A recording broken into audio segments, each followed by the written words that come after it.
தருமபுரி மாவட்டத்தில் உள்ள ஏதாவது ஒரு தொகுதியில் தாவேக தலைவர் விஜய் போட்டியிடுவார் என்று அவருடைய ஒப்புதலோடுதான் தெரிவித்ததாக அக்கட்சியின் மாவட்ட செயலாளர் சிவன் தெரிவித்துள்ளார்.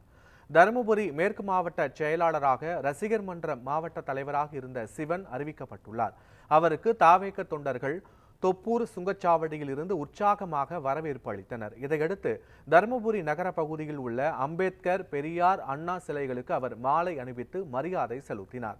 பின்னர் செய்தியாளர்களுக்கு பேட்டியளித்த சிவன், வரும் தமிழக சட்டமன்ற தேர்தலில் தாவேக வெற்றி பெறுவது உறுதி என்று கூறினார். 234 தொகுதிகளிலும் தாவேக தலைவர் விஜயின் முகமே மக்களுக்கு தெரிவதாக கூறிய அவர், கடுமையான உழைப்பின் மூலமாக தருமபுரி மாவட்டத்தில் உள்ள 5 தொகுதிகளிலும் வாகை சூடி வெற்றிக்கனியை தலைவர் கையில் ஒப்படைக்கப் போவதாக தெரிவித்தார். தருமபுரி மாவட்டத்தில் உள்ள ஏதாவது ஒரு தொகுதியில் தாவேக தலைவர் விஜய் போட்டியிடுவார் என்று அவருடைய ஒப்புதலோடுதான் தெரிவித்தேன் என்று தாவேக தருமபுரி மேற்கு மாவட்ட செயலாளர் சிவன் கூறியுள்ளார். ரசிகர் மன்றம் முதல் இன்று வெற்றிகளின் தலைவராகும் வரை அவரோடு நாங்கள் 31 வருடம் பயணம் செய்துள்ளோம்.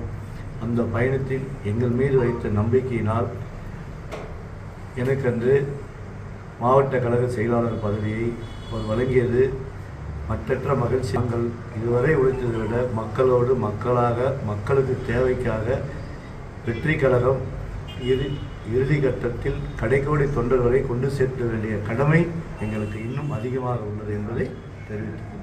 234 தொகுதியிலும் கேட்க வேண்டிய கடமை என்னை போன்ற தொண்டர்களுக்கு உண்டு. புரியுதுங்களா? அன்னைக்கு அவர்கிட்ட நான் கேட்டேன், அவர் சரின்னு சொன்னார், நான் சொல்லிட்டேன். இன்னும் காலங்கள் நிறைய இருக்கிறது. அவர் என்ன முடிவு எடுத்துருக்காருன்றது அவர் வாயாலே அறிவித்தாதான் எங்களுக்கு மகிழ்ச்சியாக இருக்கும்.